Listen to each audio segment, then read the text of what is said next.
अस्सलामुअलैकुम and good morning. Morning spot के साथ मैं हूँ फातिमा अख्तर। और मैं हूं आपका होस्ट बिलाल खान। और कल के रोज बहुत कुछ हुआ, तो हम ये बैठकर सोच रहे थे फातिमा और मैं कि कौन कौन सी स्टोरीज को आज सामने रखेंगे, क्योंकि कल और परसों के दिन जब भी वीकेंड होता है ना, तो हम सरप्राइज हो जाते हैं कि किस चीज़ को हमने सबसे पहले आगे प्रेजेंट करना है, क्योंकि इतनी ज़्यादा हैपनिंग हुई है कल लाइफ के अंदर, और मुल्की सतह पर भी और गैर मुल्की सतह पर भी इतनी हैपनिंग्स हो रही थी फातिमा कि वी वर जस्ट क्यूरियस कि हम किस खबर को लेकर चले आगे।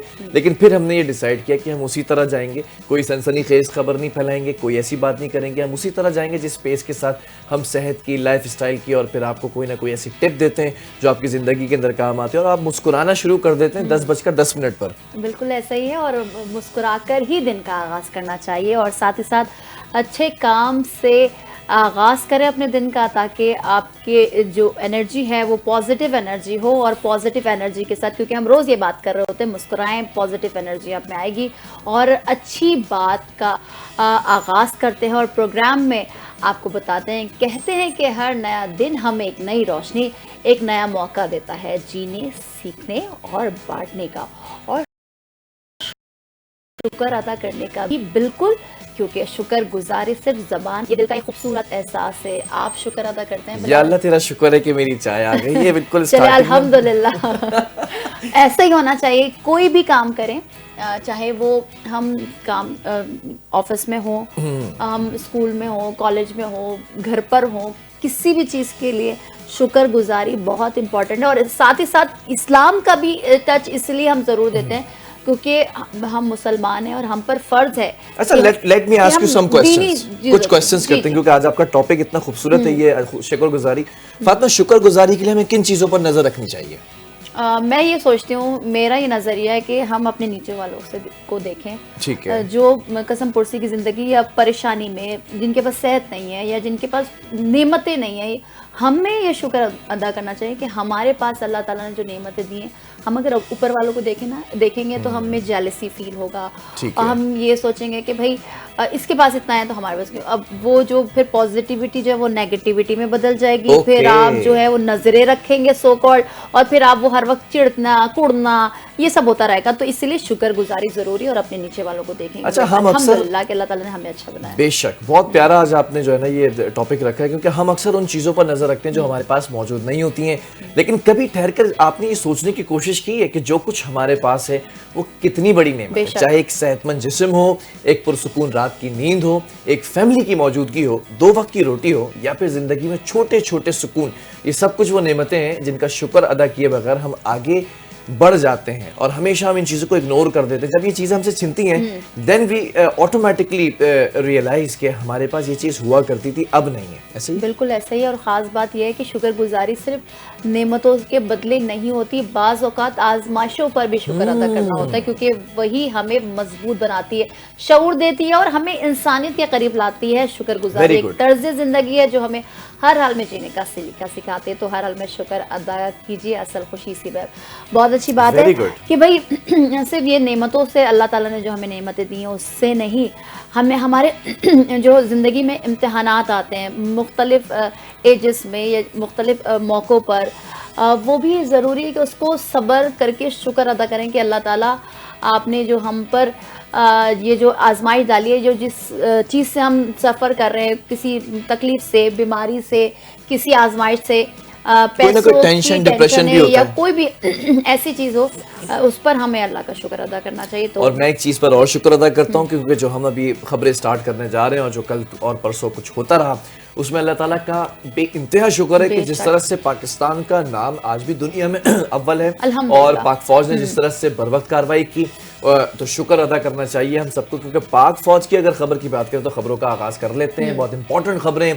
पाक फौज ने अफगान तालिबान और फितनतुल खवारिज का हमला अल्हम्दुलिल्लाह पसपा कर दिया। अफगानिस्तान में अफगान तालिबान के सबसे बड़े असमतुल्लाह करार कैंप को भी तबाह कर दिया है। जी फातिमा, बिल्कुल ऐसा ही है। और अफगान तालिबान की तोपसर पोस्ट पर कब्जा, Manojia battalion headquarter, Garnai headquarter, Durrani camp समेत कई मोर्चे मलिया मेट कर दिया। और फिर एक बार ये पूरी दुनिया में पैगाम गया है कि भाई, अगर आपने पाकिस्तान पर मैली आंख से निगाह डाली या उंगली उठाई तो वो उंगली भी तोड़ी जाएगी और वो जो आंख है उसको झुका भी दिया जाएगा और आपको सफाई हस्ती से मिटा दिया जाएगा। Very good. और जो अफगान दौरान जो मेला और तुर्कमानी जो कैंप हैं उनको भी जमी पोस्ट किया है, जबकि कुन्नड़ में अफगानिस्तान पोस्ट की अगर बात करें और जंडोसर पोस्ट की बात करें तो वो मलबे का ढेर बन गई, जबकि दर्जनों तालिबान एहलकार और खवारिज हलाक भी हो चुके हैं। अब आपको ये भी बताते चलें, जो ISPR की तरफ से बात सामने आई है कि कई अफगान एहलकारों ने हथियार डाल दिए। सिक्योरिटी जराये के मुताबिक अफगान पोस्ट जो वहां पर कई ज्यादा पोस्टें थी उस पर पाकिस्तान पर जो है वो उनकी जानिब से हमले हो रहे थे। हमले का मकसद सरहदी इलाकों के अंदर अदम इस्तेहकाम पैदा करना था, जबकि अफगान तालिबान जो पोस्टें खाली छोड़कर फरार हुए हैं, कब्जा शुदा इलाकों में भी तबाही के मनाजिर आपके सामने आ रहे हैं। अगर हम वहाँ के सिचुएशन की बात करें, जो इलाके शामिल हैं अंगूर अड्डा, बाजोड़, कुर्रम, दीर, चित्राल और बाराम शाह में अफगान जारियत नाकाम बना दी गई है। भारत के बाद जो सिलसिला हमने देखा गुज़िश्ता दिनों और उस पर पाक फौज और मुसल्ला अफवाज सब एक पेज पर है। यहाँ तक कि कौम भी मुत्तहिद है, सियासी जमातें हो, हुकूमत हो, पाकिस्तान बड़ी खूबसूरत बात है। दुनिया में कहीं भी हो, ना सिर्फ वो पाकिस्तान में, दुनिया में कहीं भी हो, वो एक पेज पर है कि भाई ना आप हमें छेड़े ना हम आपको छेड़ेंगे। अच्छा, बताया ये जा रहा था, ये बड़ी खूबसूरत बात आपने की कि एक है हम ना, और ये बड़ी इंपॉर्टेंट बात है कि हो क्या रहा था। ये फुटेजेस अगर आप देखें तो ये थर्मल जो ड्रोन होते हैं उसके जरिए ये हीट को डिटेक्ट करते हैं और फिर ये पूरी फुटेजेस बनाई गई थी रात के अंधेरे में। हो ये रहा था कि अफगानिस्तान की जानिब से बॉर्डर के ऊपर फायरिंग का आगाज किया गया और बिला इश्तियाल फायरिंग की गई है। और उसके बाद हुआ ये कि पता ये चल रहा था कि फायरिंग करने का मकसद ये था, जो खवारजी हैं, जो दाइश के जो कैंप्स लगे हुए उनको पाकिस्तान का बॉर्डर क्रॉस कराना था। यहाँ पर आप डिस्ट्रैक्ट करेंगे, यहाँ पर आप क्रॉसिंग करेंगे, लेकिन पाक फौज ने जो टेक्नोलॉजी हम यूज़ कर रहे होते हैं, जिसकी वजह से हमने देखा कि राफेल को गिरा दिया, इजरायली ड्रोन्स को गिरा दिया, अमेरिकन जितना वेपन्स था वो इन्होंने जो है वो मलिया मेट किया। जब ऑपरेशन सिंदूर को हमने तंदूर में डाल के भून दिया था तो वो इस वक्त भी काम आया ना। के बाद तंदूर की बारी अच्छा, वो तो सिंदूर था और ये जो है वो तंदूर है ऑब्वियसली। लेकिन बात ये है कि ना खवारजी दाखिल हो सके, ना जो है वो दाइश के लोग दाखिल हो सके, लेकिन हमने ये किया कि उनको हलाक बहुत बड़ी तादाद में किया है, खवारजियों को भी और दाइश को भी। पाकिस्तान एक अरसे से कहता रहा, निशानदेही हम कर रहे हैं, पॉइंट्स हम आपको बता रहे हैं, अफगानिस्तान से कहता रहा कि आप कार्रवाई करें, आपके मुल्क में वो लोग हैं। अफगानिस्तान ने सिर्फ और सिर्फ जब अफगानियों को यहाँ से हम वापस भेज रहे थे तब पकड़ना शुरू किया, लेकिन कार्रवाइयाँ नहीं करते थे। बिल्कुल ऐसा ही है। और साथ ही साथ ये भी अपडेट करें कि अफगानिस्तान के बिला इश्तियाल फायरिंग पाकिस्तान की जवाबी कार्रवाई में 200 से ज्यादा दहशतगर्द हलाक हुए, जबकि 23 जवान हमारे जो है वो शहीद हुए। ISPR के मुताबिक 11 और 12 अक्टूबर की दरमियानी शब पाक अफगान सरहद पर अफगान तालिबान और भारतीय स्पॉन्सर्ड फितना उल खवारिज की जानिब से बिला इश्तियाल हमला किया गया, जिसके बाद पाक फौज ने दुश्मन को भारी जानी और माली नुकसान पहुंचाया। तीनों बिल्कुल ऐसा ही है। पाक अफगान सरहद के साथ पाकिस्तान पर बिला इश्तियाल हमले के बाद पाक फौज की तरफ से सरहद पर बुज़दिलाना हमलों का मुंह तोड़ जवाब भी दिया गया है। अच्छा, मजीद ये भी बताया ISPR ने कि पाक फौज की जो जवाबी कार्रवाई है ना, उसमें 21 अफगानिस्तान की जो पोजीशंस हैं उन पर कब्जा किया गया और कुछ वीडियोस भी। अच्छा, मैं इस AI के दौर में इतना परेशान था कि ये AI जनरेटेड वीडियोस तो नहीं है, क्योंकि आजकल लोग शरारत करते हैं, लेकिन वो ISPR तस्दीक शुदा वीडियोस भी सामने आई हैं कि बाकायदा तौर पर उन्होंने अपना झंडा लहराया पाकिस्तान ने, और जबकि दहशतगर्द जो नेटवर्क्स हैं उनको बखूबी निशाना बनाया गया। फितनतुल खवारिज हो, दाइश के जो नेटवर्क्स हैं उनको भी निशाना बनाया गया। फातिमा, कल का दिन इतना हैपनिंग था, मुझे याद है कि आप और मैं जिस तरह से टीम के साथ डिस्कशन हो रहा होता है तो वो उस वक्त भी हमें एक एक अपडेट मिल रही थी कि अब ये पोस्ट भी डिटेन कर ली है, अब पाक अफवाज ने अपने तैयारे भेजे हैं। अच्छा, एक और खबर आई अफगानिस्तान की जानिब से कि हमने कोई पाकिस्तान का F-16 तैयारा मार गिराया है। तो और सिर्फ एक खबर नहीं आई, मैं ऐड कर देती हूँ, ये भी खबर आई कि भाई पाकिस्तान जो है वो सीज फायर की अपीलें कर रहा है अफगानिस्तान से। अच्छा, मैं सिर्फ इस बात पे एक जुमला कहना चाहता हूँ फॉर अफगानिस्तान, कहीं नशे में वो अकेला ना रह जाए। चले जी। साथ ही साथ ये भी बताएं आपको कि सिविलियन के तहफ़्फ़ुज़ और इज्तिमाई नुकसान से बचाव के लिए हर मुमकिन एहतियाती इक़दाम किए गए। तर्जुमान पाक फौज ने दो टोक कह दिया कि भारत खत्ते में दहशतगर्दी को हवा देने वाला सबसे बड़ा सहूलतकार बन चुका है। अफगानिस्तान से उठने वाली दहशतगर्दी के खात्मे तक चैन से नहीं बैठेंगे। पाक फौज जो कि एक पेज पर है, मुल्क में जितने भी पाकिस्तानी हैं वो जहाँ वो कहीं भी हो वो एक पेज पर हैं। सियासी जमातें हों और जो हुकूमत है, सब एक पेज पे, मगर फिर भारत के बाद अब अफगानिस्तान की बारी, जहाँ से फितना उल खारिज और भारत के गठजोड़ से जो पाकिस्तान में दहशतगर्दी की जा रही थी, बारहा पाकिस्तान ने कई दहाइयों से इस बात को आलमी फोरम पर भी उठाया कि भाई हमारे मुल्क में जो दहशतगर्दी है उसका गठजोड़ भारत से है। अब ये भारत का जो चेहरा है वो मकरू नहीं, नापाक हो गया है, और साथ ही साथ अब हर जगह जग हसाई की जा रही है भारत की। बिल्कुल ऐसे ही। और मुझे I just love to appreciate this government and this militarily power जो हमारी है इस वक्त। वजीर दिफा की अगर बात करूँ ना मैं, तो वजीर दिफा का इस वक्त बड़ा इंपॉर्टेंट रोल होता है। एक अरसे से एक कौम यूथ ये कहती रही कि ये जो है वो इंडियन इनके टाइज हैं और अफगानियों के खिलाफ भी कुछ नहीं बोलेंगे, लेकिन ख्वाजा आसिफ साहब कल बोले कि 50 साल से हमारी सरजमीन पे बैठे अफगान महाजिरीन को वतन वापस जाना होगा। समाजी राब्ते की वेबसाइट एक्स पर उन्होंने अपना पैगाम दिया वाज़ेह तौर पर, और ये बेसिकली अगर ख्वाजा आसिफ साहब बोले तो ख्वाजा आसिफ साहब नहीं है, ये वजीर दिफा कह रहे हैं इस वक्त। उन्होंने कहा कि मईशत को अफगान जो इस वक्त महाजिरीन है उनके कब्जे से छुड़ाना होगा, और तनूरों से लेकर ट्रांसपोर्ट तक, ठेकेदारी, डंपर माफिया और तामीराती शोबा हमारी मईशत की बुनियाद है। जबकि ख्वाजा आसिफ ने ये मजीद कहा कि हम जैसे दुनिया में जैसे सरहदें होती हैं, पाक अफगान सरहद भी ऐसे ही होनी चाहिए। और बिल्कुल, और उनका यही कहना था कि अगर ऐसा होता है कि कोई भी मुंह उठाकर अपनी मर्जी से सरहद अबूर ना कर सके, वज़ीर दिफा ख्वाजा आसिफ ने पाक अफगान सरहद पर अफगान फोर्सेस की शरंगेजी पर रद्देमल देते हुए कहा कि हमें डिफाइन ताल्लुकात के फेज में आना होगा। चाहते हैं उनकी और हमारी तरफ से सरहदों का एहतराम हो। अगर सरहदों का एहतराम ना किया गया तो ये सिलसिला चलता रहेगा, फिर हमें भी दरअंदाजी का मुंह तोड़ जवाब देना पड़ेगा। वज़ीर दिफा ने मज़ीद कहा कि अफगानिस्तान को मुतअद्दिद बार बताया गया लेकिन कोई मौसर इक़दामात ना हुआ। अफगानिस्तान दरअंदाजी रोकने की जमानत देने को तैयार नहीं था।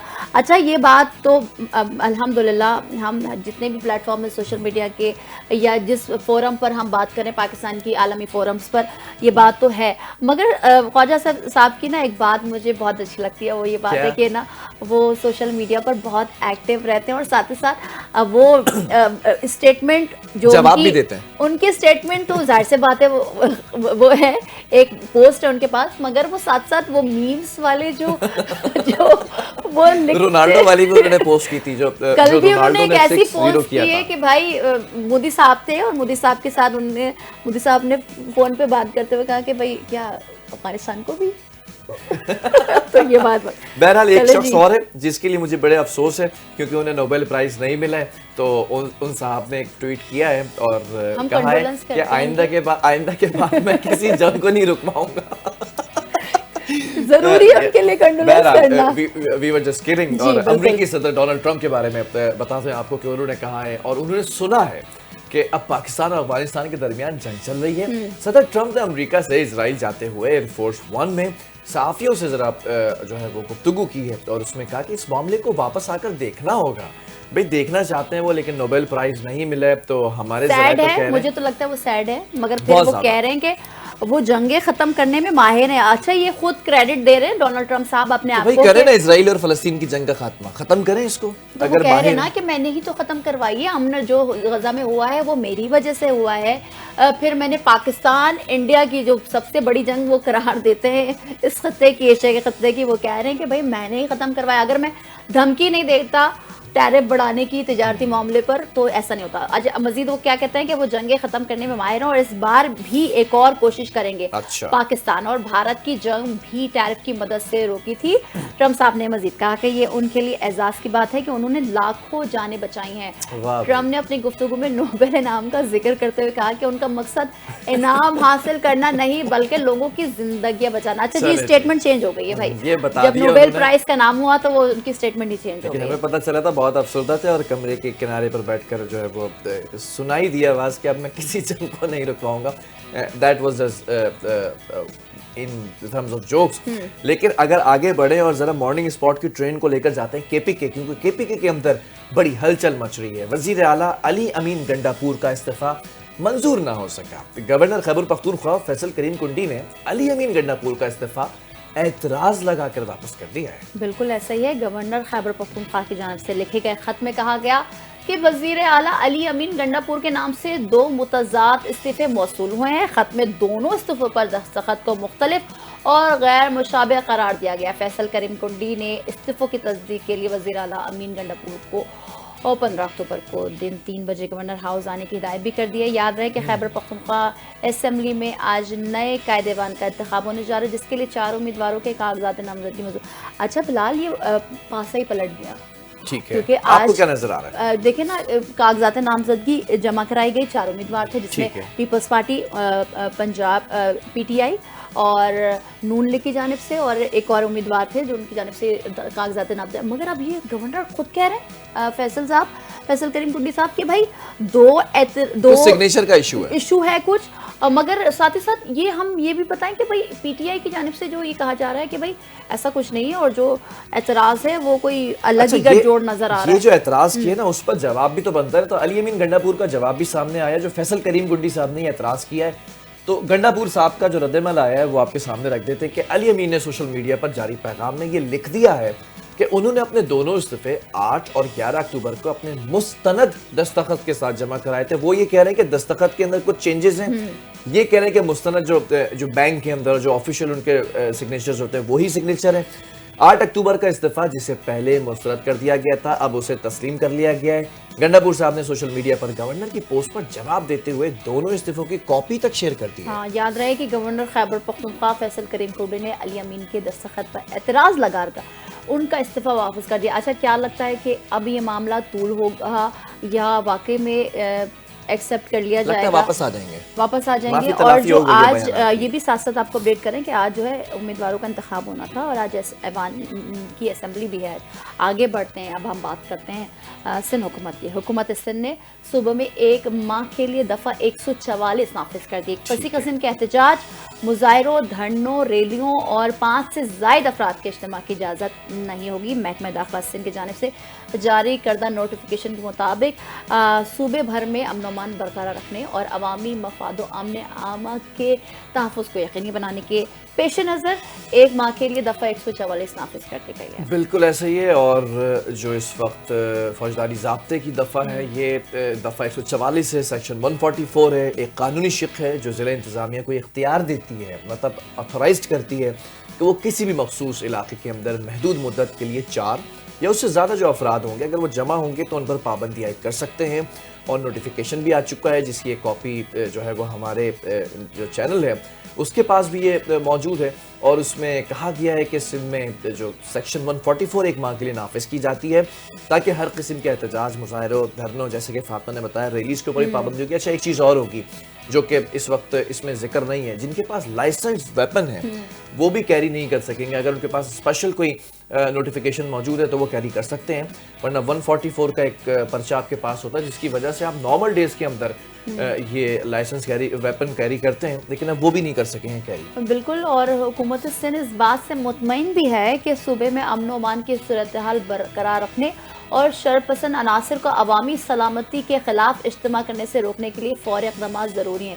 नोटिफिकेशन में मज़ीद ये भी कहा गया है कि मुताल्लिका पुलिस स्टेशनों को ये इख्तियार दे दिया गया है कि वो दफ़ा 188 ताज़ीरात पाकिस्तान PPC के तहत यानी किसी सरकारी हुक्म की नाफरमानी उन अफराद के खिलाफ मुकदमा दर्ज करें जो पाबंदी की खिलाफ वर्जी करें। अच्छा जी, आज एक मजहबी जमात की जानब से एक एहतजाज की कॉल भी दी गई। इसी के पेश नज़र हमें लगता है कि ये एक दफ़ा 144 ताकि किसी भी नाखुशगवार वाक़े से बचा जा सके, और एक जो दफ़ा 144 लगाई गई है, इससे आप किसी भी इज्तिमा में नहीं जा सकते और ना इज्तिमा करने की इजाज़त होगी। जी आगे। अच्छा, इसके ऊपर भी कुछ चीज़ें हैं वो हम आपके सामने रखेंगे। सिक्योरिटी थ्रेट्स इतने ज़्यादा हैं और सिक्योरिटी हाई अलर्ट भी कर दी गई है। कल भी मैं देख रहा था कि कराची के अंदर जो रेड जोन एरियाज हैं वहाँ पर सिक्योरिटी बड़ी टफ थी, क्योंकि फितनतुल खवारिज है या फिर दाइश है या फिर TTP की अगर बात करें ना, तो ये कुछ ऐसे थ्रेट्स आए हुए हैं जिनकी वजह से ये तमाम चीज़ें करनी पड़ रही हैं। बहरहाल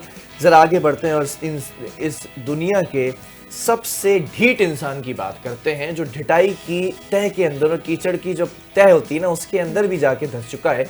जंगी जुनून के अंदर मुब्तला इजरायली वजीर आजम की ढिटाई इस वक्त बरकरार है। जंगबंदी के बावजूद नेतन्याहू ने बयान दे दिया कि गजा में फौजी कार्रवाई अभी खत्म नहीं हुई है। तो फिर कहाँ गए डोनाल्ड ट्रंप, कहाँ गए United Nation? Fatima, what do you want to say about this? वही जब हम मुख्तलिफ एक्सपर्ट से बात भी कर रहे थे, उन्हें ये कह रहे थे कि भाई नेतन्याहू एक ढीठ शख्सियत के मालिक हैं। अगर तो क्या वो बचपन से ही ढीठ होंगे?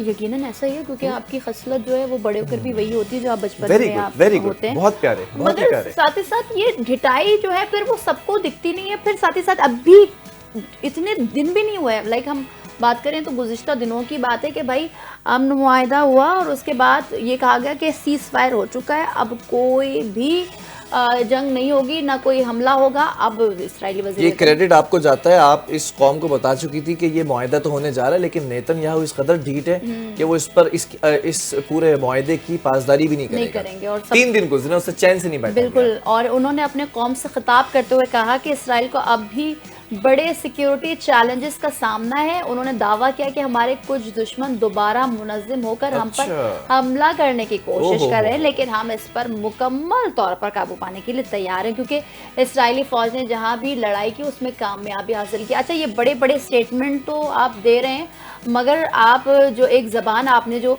गज़ा के अवाम के साथ या गज़ा में जो आपने हमास के साथ अमेरिका, कतर, ईरान और मुस्लिम ममालिक के साथ बैठकर जो एक बड़ी बैठक लगी और तमाम दुनिया के जो मुस्लिम ममालिक हों, चाहे वो अमेरिका के डोनाल्ड ट्रंप हों और दीगर जो बड़े बड़े रहनुमा थे, उनकी जानिब से ये खैर मकदम भी किया गया बिलाल के भाई आप इस पर कायम रहे। और हमास का भी ये जोर था कि आपने जो 20 नुकाती एजेंडे पर दस्तखत किए हैं उसके ऊपर आप अपनी चीज़ों को बरकरार रखिएगा, हमला नहीं कीजिएगा, तमाम तर जो मामलात हैं उसको खुश असलूबी के साथ कीजिएगा।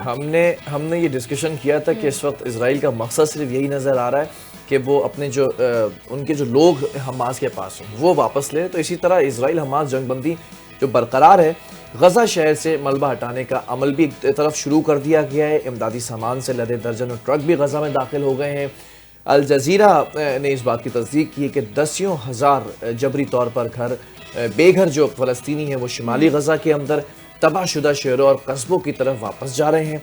ये एक खुशाइन बात है, लेकिन कहीं ना कहीं इसमें रोड़े अटकाने के लिए नेतन्याहू जो है वो बेताब है कि किसी तरह इस मुआहदे की जो है वो खिलाफ वर्जी कर ली जाए। तर्जुमान इस्राएली हुकूमत के मुताबिक गजा में गैरकमालियों की रिहाई पीर की सुबह जो हो चुकी है। पाकिस्तानी वक्त के मुताबिक दोपहर 2 बजे कैदियों की रिहाई मुतवक्किल है। तवक्को की जा रही है कि तमाम 20 जिंदा यरगमालियों को एक वक्त में रिहा किया जाएगा। जिंदा यरगमालियों की रिहाई के बाद हालात 28 लाशें वसूल करने के लिए तैयार हैं। फौज रेड लाइन से पीछे हट गई है, सूरत हाल मामूल पर है। और जब अगर बात करें दूसरी जानिब की तो गजा जंग बंदी के पहले मरहले में अमेरिका के 200 फौजी इसराइल पहुंच गए हैं। इसराइल पहुंचने वाले अमेरिकी फौजी गजा में दाखिल हुए बगैर वहां मौजूद मिस्र, कतर और तुर्की के फौजियों के साथ ताउन करेंगे। चले लेट्स सी, क्योंकि अभी इस वक्त मामला बड़ा टफ है। दोपहर 2 बजे 20 यरगमालियों की जो है वो बाजियाबी होनी है और इनको देने के बाद देखना यह है कि नेतन्याहू इस मुआहदे की पासदारी करता है या फिर नहीं करता। जरा सा खेल कूद की बात करते हैं। वो कहते रहते ना बचपन में, खेलोगे कूदोगे बनोगे नवाब, पढ़ोगे लिखोगे बनोगे खराब। ऐसा नहीं है, पढ़ने लिखने से ही आप नवाब बन सकते हैं और खेलने कूदने से भी आजकल नवाब बन सकते हैं। जरा आईसीसी विमेन वर्ल्ड कप की बात करते हैं कि उसमें हुआ क्या। जी बिल्कुल, ऑस्ट्रेलिया ने भारत के खिलाफ 331 रन का हदफ हासिल करके नया रिकॉर्ड बना दिया। भाई शिकस्त खाई है इंडियन टीम जो कि विमेन इंडियन टीम है उसने, और 330 रन का हदफ दिया गया था इंडियन टीम की जानिब से, जिसके बाद ऑस्ट्रेलिया ने 331 रन का हदफ हासिल करके नया रिकॉर्ड बना दिया। विशाखापट्टनम में खेले गए मैच में भारतीय ओपनर्स स्मृति और प्रातिका रावल ने 155 रन का शानदार आगाज फराहम किया। स्मृति ने 80 रन बनाए, राधिका ने 75 रन की इनिंग्स खेली।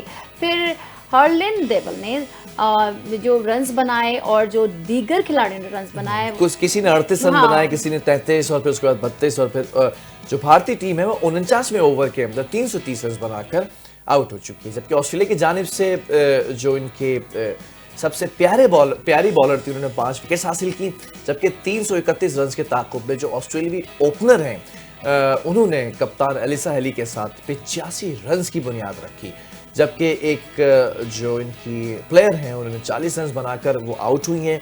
फिर जो है वो दूसरे जो एलिसा हैं उन्होंने भी जो है वो क्रीज पर आकर खूब बल्लेबाजी की अच्छी, लेकिन स्कोर जो है वो 154 ही हुआ था कि वो रिटायर हर्ट होकर ग्राउंड वापस चली गई। बिल्कुल ऐसे ही है। बिटमोनी 4 और एनाबेल 0 पे पवेलियन लौट गई। इस मौके पर एशले गार्डनर ने कप्तान के साथ मिलकर स्कोर 265 तक पहुंचा दिया। इसके दौरान एलिसे हेली ने सेंचुरी मुकम्मल किया और वो 107 गेंदों पर 142 रन बनाकर आउट हुई। इसके बाद मजीद 2 विकेटें गिरी तो एलिसा पेरी दोबारा मैदान में आई और 47 रन की नाकाबिले शिकस्त इनिंग्स खेलकर ऑस्ट्रेलिया को 3 विकेट से तारीखी फतह दिला दी। वेरी गुड, और ये वर्ल्ड रिकॉर्ड बन गया है। बिल्कुल ऐसा ही है और ऑस्ट्रेलियन 331 रन का हदफ 1 ओवर पहले हासिल कर लिया। ऑस्ट्रेलियाई टीम ने 331 रन के हदफ का कामयाबी से ताकुब करके विमेन वर्ल्ड क्रिकेट का नया रिकॉर्ड बना लिया। ये विमेन वर्ल्ड वनडे क्रिकेट की तारीख में सबसे बड़े हदफ का कामयाब ताकुब है। भाई ऐसे ही कुछ अच्छा, मतलब पहली दफा चेज करने का ये रिकॉर्ड बनाया गया 331 और ये और साथ ही साथ वो जीत भी गए हैं। और वो जो आईसीसी विमेन वर्ल्ड कप अभी जो जारी है उसमें ऑस्ट्रेलिया की बात कर रहे हैं तो टफ टीम है, इंडिया भी टफ टीम है। रिकॉर्ड बन गया है, रिकॉर्ड बन गया। और खेल के मैदान से हम रुख करेंगे मौसम के हाल का और बताएंगे आपको कि कराची में आइंदा 24 घंटों के दौरान मौसम खुश्क और मतला साफ रहने का इम्कान है। महकमा मौसमियात के मुताबिक शहर का ज़्यादा से ज़्यादा दर्जा हरारत 33 से 35 डिग्री सेंटीग्रेड तक पहुँच सकता है। बिल्कुल ऐसे ही अगर हम गुज़िश्ता 24 घंटों की बात करें ना तो उसके दौरान कम से कम दर्जा हरारत 23 डिग्री सेंटीग्रेड रिकॉर्ड किया गया और शहर के अंदर जो हवा में नमी का तनासुब था वो 76 यानी कि 76%, जबकि फिलहाल हवाएं इस वक्त बंद नजर आ रही हैं। आप भी अपने इर्द गिर्द अगर देखेंगे तो पत्ते, झंडे, इस तरह की जो हल्की चीजें वो उड़ती हुई नजर नहीं आ रही होगी, लहराती हुई नजर नहीं आ रही होगी। इसी वजह से मेट्रोलॉजी डिपार्टमेंट ने यह कहा है कि चंद घंटों के अंदर शिमाली मगरबी जो हवाएं हैं वो चलने का इम्कान हो सकता है, प्रेडिक्शन है। भाई बिलाल, हर साल हम ये देख रहे होते हैं कि भाई सितंबर अक्टूबर के बाद ऐसा लगता है अक्टूबर नहीं आया जून जुलाई आ गया क्योंकि बहुत गर्मी होती है। और फिर कराची वाले नवंबर बड़ा गर्म होता है, अक्टूबर बहुत गर्म होता है मुझे लगता है। नवंबर में फिर आपकी थोड़ी सी खुनकी हो जाती है और जो टेम्परेचर वो गिरने लग जाता है। अब इसके बाद जो सिचुएशन होगी वो होगी आपकी फेवरेट सेगमेंट की, तो आप इसका आगाज करें। जी, ये मेरा फेवरेट सेगमेंट है और इस सेगमेंट के अंदर हम आपको जरा लाइफस्टाइल की कुछ हेल्थ की टिप्स देते हैं। मौसम की अचानक तब्दीली कई मौसमी बीमारियों का सबब बनती चली जा रही है। वहीं मच्छरों से फैलने वाली बीमारियां हों, खुसूसन मलेरिया, डेंगू और मौसमी जो बुखार है वो हर घर में इस वक्त आप नोटिस करेंगे। जब मैं आपको बता रहा था कोई ना कोई बुखार में मुब्तला होगा कि सर उठाना भी मुश्किल हो जाता है। अस्पतालों के अंदर बुखार, जिस्म दर्द, कमजोरी की शिकायत लेकर आने वाले मरीजों की तादाद भी बढ़ती चली जा रही है। माहिरीन क्या कह रहे हैं फातिमा इस हवाले से? जी, माहिरीन ये कह रहे हैं कि इन बीमारियों से बचाव के लिए सफाई सुथराई और बर वक्त तिब्बी मुआयना बहुत जरूरी है। आवाम को चाहिए कि वो पानी जमा होने वाले मकामात को साफ करें, खास तौर पर घरों के अंदर और आसपास पानी ना जमा होने दें क्योंकि मच्छरों की अफजाइश का सबसे बड़ा जरिया यही होता है। महकमा सेहत की जानिब से भी मच्छरों के खात्मे के लिए खुसूसी मुहिम चलाई जा रही है। ताहम शहरियों की फाल शराकत और एहतियाती तदाबीर ही इन बीमारियों की रोकथाम में कलीदी किरदार अदा कर सकती है। बिल्कुल, ये ज़बरदस्त आपने एक टिप दे दी है क्योंकि जो खुले बर्तनों के अंदर पानी होता है उसको ज़रा सा नहीं रखा करें, उसको ढक कर रखें। अब सर हम जाएंगे जेंजी का बड़ा फेवरेट जो हमारा एक सेगमेंट है टूरिज्म पैकेज। तो आज हम कहाँ की सैर करा रहे हैं? भाई हम पहले रुख करेंगे पेशावर का। सूबा खैबर पख्तूनख्वा का दारुल हुकूमत है, पाकिस्तान की तहजीब, सकाफत और तारीख का मरकज। ये शहर गंधारा तहजीब से जुड़ी तारीख रखता है और इसकी गलियों, बाजारों, इमारतों में सदियों पुरानी कहानियां छुपी हैं। और ये क्या बिल्कुल, और आज हम आपको लेकर जा रहे हैं मस्जिद महाबत खान की तरफ। ये कब बनाई गई, किसने बनाई और आज किस हालत में है? जैनजी आपके लिए एक रिपोर्ट है, उस पर नजर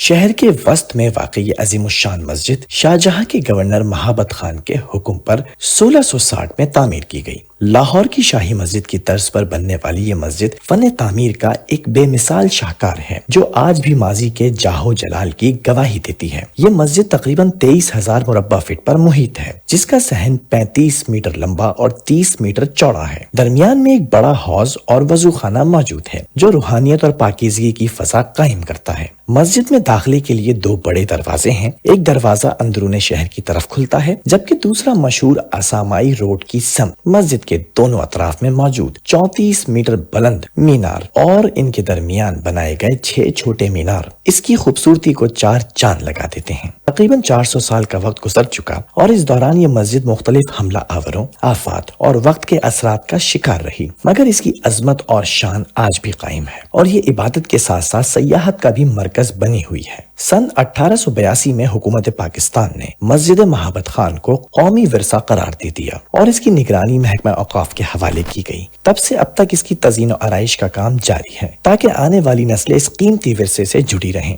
मस्जिद महाबत खान सिर्फ ईंटों और पत्थरों की इमारत नहीं, बल्कि ये हमारे माजी की पहचान, हुनर का कमाल और रूहानियत का मस्कन है। ये मस्जिद हमें याद दिलाती है कि फन, अकीदत और सकाफत जब यकजा हो तो ऐसे यादगार शाहकार बनते हैं जो सदियों तक कायम रहते हैं।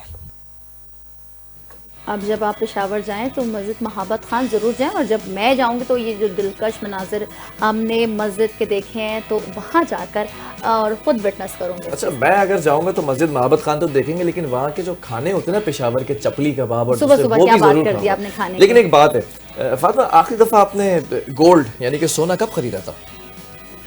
खुदारा बस कर दें, ये नमक क्यों छिड़क रहे हैं? क्यों?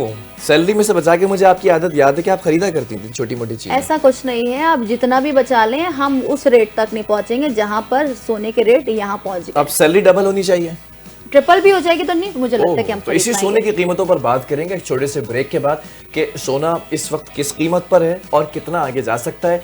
अगर आपने अपना सोना जो इन्वेस्ट करके रखना है, बचा कर रखा हुआ है, अगर उसको बेचना चाहते हैं तो कौन से ऐसे जो है वो बेहतरीन महीने होंगे जिसके अंदर आप बेच सकें, तमाम चीज़ें सोने के एक्सपर्ट यानी कि स्लीपिंग एक्सपर्ट नहीं, गोल्ड एक्सपर्ट हमारे साथ एक ब्रेक के बाद होंगे, तो आप सवाल भी कर सकते हैं। Stay with us.